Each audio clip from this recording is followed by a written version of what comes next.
How to read elevations on construction plans.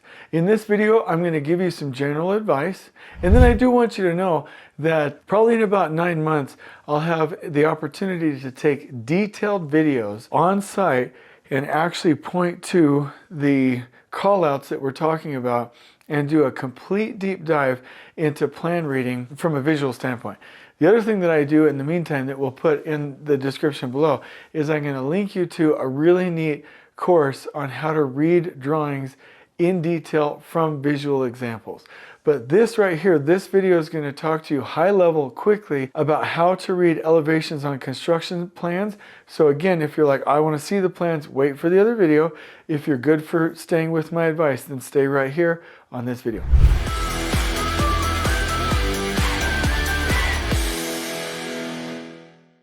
Okay, so these are questions that we've gotten since we've done previous videos. I've got 2 previous videos on how to read drawings. Again, a link to a full course on how to read drawings from a specific standpoint, all the different types of disciplines. And like I said, in 9 months, I'm going to actually do this with you on job sites. But here are the questions that we've gotten since those first 2 videos. What do elevation callouts actually mean on construction drawings? Now, this is my jam. Here's the deal. I was a field engineer and got to do many lift drawings and teach, I'm not exaggerating, thousands of people, literally one-on-one, how to do drawings. And it's a beautiful concept where you take your architectural drawings, your structural drawings, even certain components from your civil drawings, especially when there's an interface, your lab equipment, your electrical drawings, and you're basically pulling in all of the information onto one drawing. Now, typically this is done for concrete and masonry when I talk about lift drawings, but literally for coordination drawings and installation drawings, it should be done pretty much for anything where there's an interface. So let's use concrete as an example. You take one placement, what blockouts, what sleeves, what reinforcing, what embeds, what embedded items go into this placement. You got to pull that from a lot of different drawings. Here's what I noticed, and this is the mindset I'm trying to communicate. We pulled that information, and that information allowed us to draw the wall or the column or the component or the overhead MEP corridor rack or whatever it was in construction. We never scaled from drawings, and we never just used the architect's, and we're not supposed to, by the way, in case you're like, Jason, why didn't you do it? We never just used the model or the architect's AutoCAD files. Never. Because if we're going to follow a dimension, it has to be shown on the drawings. That is our contract. We are contracted to those drawings. If we get a dimension wrong from it being scaled or from an AutoCAD file or a Revit file, like that is not a part of the contract. We are not contracted to that. That is a dangerous game to play. Okay, so we were able to build on paper or draw on paper these installations, these assemblies, these components, many times, like I said, concrete and masonry. And what I noticed was that, oh, this is so good. This is so good. Okay, I've got to explain it like this. What I noticed was once the lift drawing was done and we knew exactly what we were building, we had to communicate it in a way where the craft not only could build it, but lay it out. And so field engineers used to always ask me, how do I know where to put a dimension or an elevation call out or like a leader with a call out showing like top of footing or something like that? And I was like, look at it from the perspective of how they're going to build it. So what's step 1? You have open dirt. I need to lay out grid lines. Okay, so do you have the grid lines on the drawing? And do you have dimensions for grid lines? Okay, check, good to go. All right, now in the field, we know our layout. Now we have to lay out the sides of the footing. I'm just using a footing as an example. Do you have dimensions to the sides of the footing? Okay, good to go. All right, super good. Check, we're done with that. All right, what's the next thing we do? They're like, Jason, we would excavate down. Okay, to what? And they're like, to bottom of footing. Okay, so we need and it was like, oh, we need an elevation call out for the bottom of footing. Yes, check, we're good to go. And then I'm like, what's the next thing we do?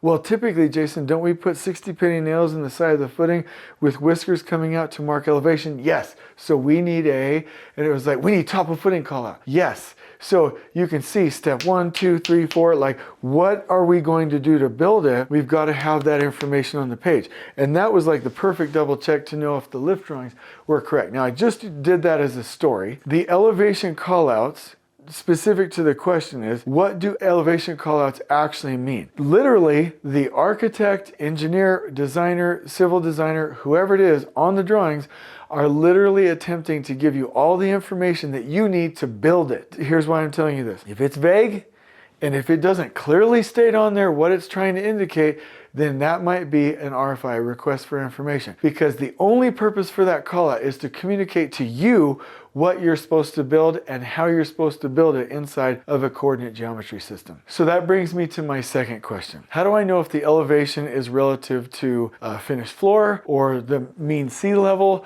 or if it's some project-specific reference? Here's what I'm talking about. If you see an elevation, it could be above mean sea level, which means that it's measuring the distance from that benchmark in a profile view all the way down to mean sea level, so it's going to be a larger number. Or the designers could have said, hey, I'm actually going to take the finished floor and call that 100, and then my reference is 100 feet below finished floor, and so every other elevation throughout the project has 3 digits to the left of the decimal point, and it's a really simple number. Or they could call finished floor 0. The bottom line is it has to be labeled. So if it's above mean sea level, it will say the number. So let's say it's 1,000 feet above mean sea level. It will be like 1000 foot mark hyphen 0 inch mark, or it will be 1000.00 and the foot mark, and it will on both scenarios say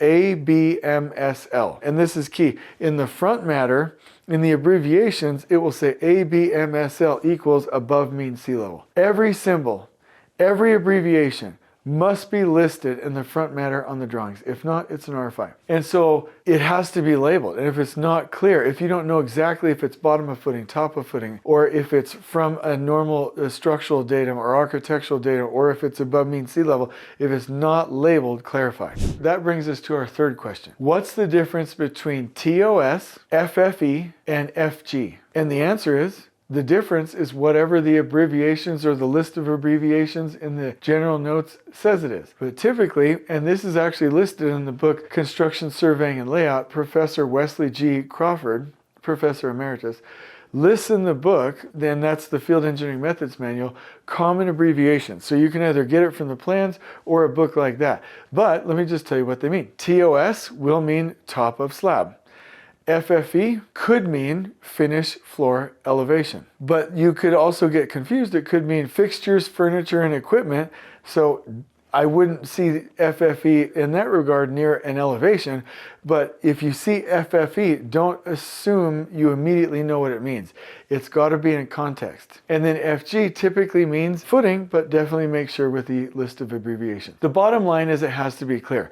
Mistakes typically happen in one of two ways. Number one is it's not labeled properly, and I've already talked to you a little bit about that. You have to have your feet separated from your inches, or if it's feet decimal, it needs to mark the decimal with the foot mark, or if it's in metric, just make sure that we're absolutely clear what system we're in. Don't cross those systems. So the first mistake is not clear labeling. Second mistake is mixing between imperial and metric. And the last question that I'll answer is, whose job is it to check elevations?